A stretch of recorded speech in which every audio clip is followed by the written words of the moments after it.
So welcome everybody. I'm in New Zealand. I haven't been up very long, which is why I'm last on the list today. Otherwise it would have been the middle of the night.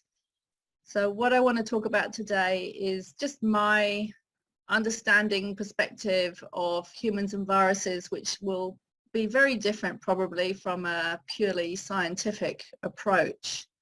And what can we learn? And just a disclaimer, as was already said in the introduction, I'm not a medical doctor. I'm a natural health professional trained in a different approach to healthcare from what I call mainstream medicine. And by the way, I think that everything is needed and we need to blend what I call the mainstream approach and the natural health approach, because everything has something to offer. And really what I want to focus on in this short presentation is two questions. Why do viruses manifest in the human body? And do they have a message and a lesson for humanity? Do they have a lesson for us individually, but also collectively? And I always like to share this quote in, well, not always, but often in my presentations, because it's very valid. All truth passes through three stages. First, it is ridiculed. Second, it is violently opposed. And third, it is accepted as being self-evident. And what this really means is that often we can be offered an opinion or a piece of information that doesn't really make sense to us, and we completely disagree with it initially. And then later down the track, we actually find that it's true. And this is just the way the human psyche works. As our consciousness shifts and as we get more facts given to us, then what we initially thought was untrue turns out actually to be true. So why do viruses manifest in the human body? And I want to talk from the perspective of working with many clients over many years, and also myself as my initial guinea pig, in trying to understand why is it that, you know, for example, for a client, why is it that I'm sick and I can't get well? And often people with things like chronic fatigue and ME and fibromyalgia and the list of conditions that were previously read out, usually what happens is people get sick with some sort of flu-like or virus-like, or it is a virus illness, and then the common thing is that they don't seem to be able to recover.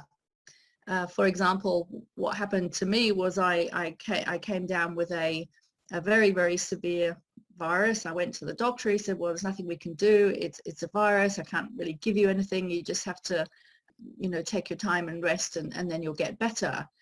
And a month after that, nothing had really changed, and I was just absolutely exhausted, and I couldn't go back to work. And I remember my boss ringing me and saying, well, if you don't come back, then I'm going to have to let you go. And then, because I didn't want to lose my job, I went back to work, but I struggled every day. I just slept myself in the door and was just absolutely exhausted.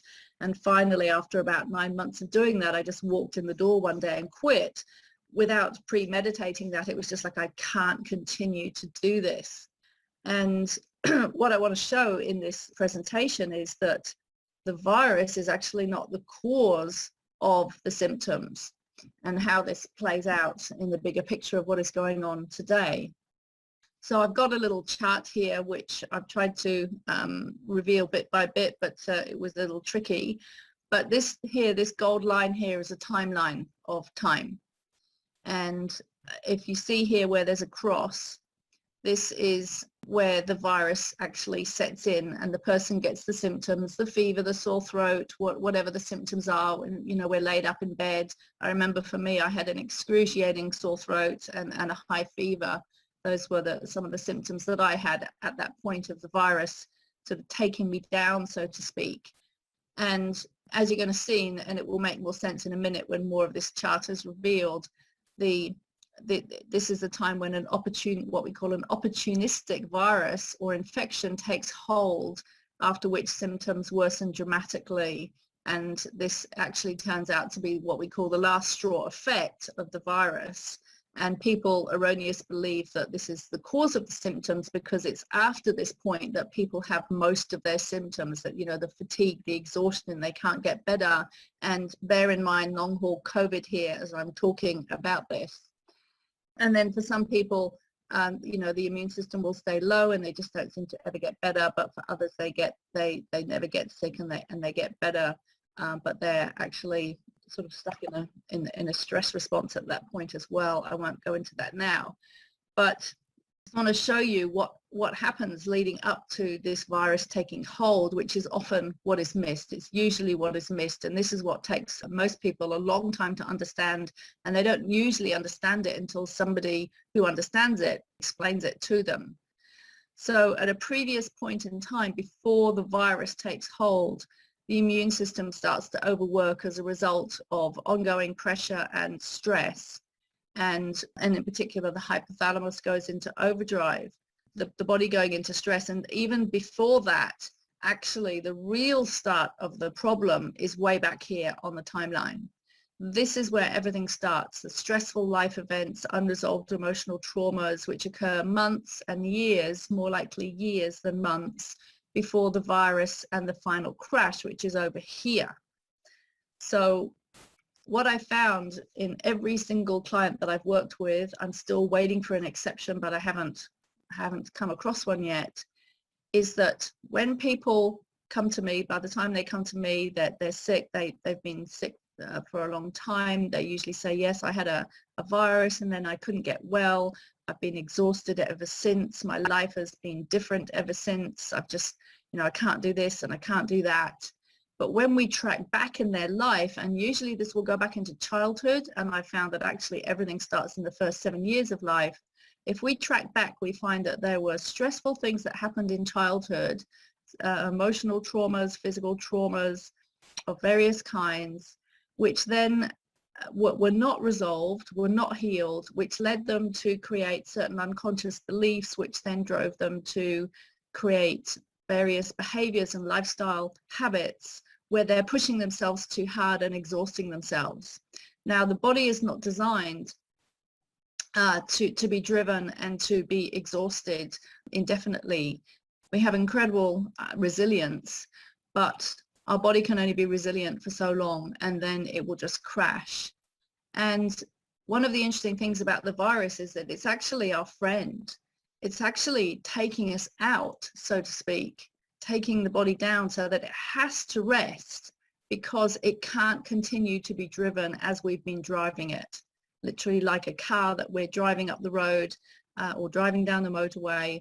We're in, you know, second gear doing 100 kilometers an hour. We haven't put any oil in our car for a long time. We haven't put any water in our car for a long time. We haven't serviced it for a long time.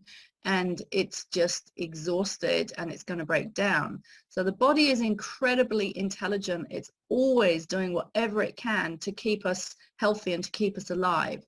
And so it goes, okay, well, my owner cannot continue to operate like this. So I'm going to take my owner out. I'm going to open myself up for a virus. And this is what we call the opportunistic virus. So when we look at the bigger picture, we get in our helicopter and we go up and we look at this bigger picture of our lifeline and our timeline, we see that actually there was a reason for this virus coming in, and it's here to teach us a lesson. And so if we ask ourselves, you know, when we're healing from these virus conditions, well, what is the lesson from the virus? It's very clear. You were causing harm to yourself for a significant period of time before the virus set in. And in one of the systems that I study, we call it breaking the laws of health. There are laws of health that we need to follow in order to stay healthy. And if we break those laws, then there are going to be consequences, just like if we break the law and we get sent to jail, there are consequences. So you were causing harm to yourself for a significant period of time before the virus set in. The virus came to wake you up and to get you to change and to create healthier life habits, lifestyle habits, and also to heal. There's usually healing that needs to be done. There's work to be done. And when people do this, when they start treating themselves better, they increase their self-care, they stop pushing themselves, they look at, the root cause of why they're not caring for themselves, and they make adjustments. And basically, in one word, really, if we were to summarize everything, all the changes, it's really about self-care and self-love. As people start to make these changes, the body naturally starts to heal itself, because it's a self-healing machine. It only sends symptoms when it needs to, when we've broken these laws of health. And so people get well, and this is how it should be. So let's look at this in the context of what is happening for humanity at the moment. Do viruses have a message for humanity collectively? Could there be a collective lesson? And what was really interesting was when the pandemic was announced in New Zealand anyway, it was about March 2020. And as soon as it came on the news, immediately I thought, whoa, this is a collective version of what has been happening individually to people for years. So there are literally millions of people around the world with chronic fatigue syndrome, for example. Millions, not just hundreds of thousands, millions of people still sick with, or have been sick for years with, chronic fatigue syndrome.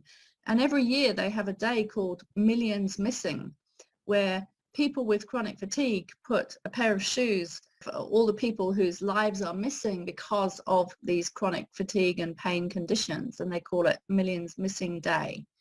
So millions of people for years now have been sick with chronic fatigue, fibromyalgia, all these other viruses that we named before, because they haven't got to the root cause yet. They haven't understood what's really causing the problem.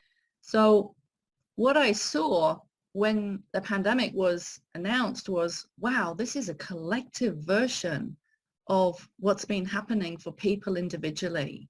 There's a reason here for this. This is not an accident. Just like the body never creates symptoms by accident, this pandemic is not an accident. It's not happening for no reason. And this is what people have to understand, and a lot of people just still don't. They don't see this bigger picture. And if we ask ourselves, well, what is the collective lesson? Well, it's because we've been causing harm to ourselves collectively, but also to nature and to the planet for a significant period of time. And the virus is here to wake us up and to get us to change and to create a healthier world. It's just a collective version of what has been happening individually. And if we ask ourselves, well, what is this harm that we've been causing to the planet? Well, we've been plundering the planet. We have greed and we have ignorance, and we just take what we want from nature, and we're cruel to animals, and we're actually cruel to ourselves. We are not kind, we are not respectful. And in the previous presentation, which was lovely, about Namaste Care, what struck me was, yes, this is wonderful that we have this new, more humane care, but isn't it amazing that we actually have to learn how to do that when we should be doing it naturally? It should be automatic. We're not designed to be cruel and to be unkind. So as a collective, we have been very ignorant. We have been breaking what are called the laws of health, but also the laws of life and the laws of the universe, because there are laws and one of the laws is the law of cause and effect. And humans are very unaware of these laws. So we're being prodded to wake up. And actually this weekend, I'm launching a whole summit on awakening, which is all about awakening consciousness, the Global Awaken Summit, because it's time for humanity to wake up and understand we need to do things differently. We need to take care of ourselves, and we need to take care of others, and we need to take care of the planet, and we need to change our values. There is so much change, and one of the things with change often is that we have to break down to break through. It's not pleasant. It's really not a pleasant experience, but this is what has to happen. And interestingly enough, when I was in my 20s, I had a breakdown, which at the time was classified as a mental breakdown and classified as something very negative. And I didn't understand what it was at the time, but in retrospect, it actually was a transformation of consciousness. It was an awakening of sorts, and I was a completely different person after that experience. So the breakdown was actually a breakthrough. But the point I'm wanting to make here is that at the time it was very, very unpleasant, and it was a complete breakdown of my mental apparatus, so to speak. And it was very scary, very uncomfortable, because I didn't understand what was happening. And the metaphor that I gave it at the time, and I still do, was that if you want to build a new building on the site where there's an old skyscraper, first of all, you have to knock the skyscraper down, and that causes a big mess. There's a lot of rubble, and for quite some time there'll just be a gaping hole in the ground and rubble and mess, and then one day you're driving past and you see this brand new skyscraper, that's taken its place. And this is what happens with change, is that there's a breakdown, which is very messy, and then something new is built. So this is what is being asked of us right now. We're being asked to build something new. And the thing is that the lesson is not quite being got yet. My teacher, one of my teachers, who is a very, very wise, literally enlightened person, in March 2020, we had an online training, and he said, he was talking about, the virus situation, the pandemic, and he said, this is a lesson for humanity. And then a year later, we had another training, and he said, has humanity got the lesson? And he said, not yet. But he said, the thing is, the universe is infinitely kind. It has unconditional love, and it will just keep bringing the lessons until we get it. So I really hope that the lessons don't get harder, and I really hope that humanity starts to get the lesson. So that's really the nuts and bolts of what I wanted to share today. I hope that it makes sense, and maybe it might have triggered some new thoughts, remembering that all truth passes through 3 phases, that quote at the start of the presentation.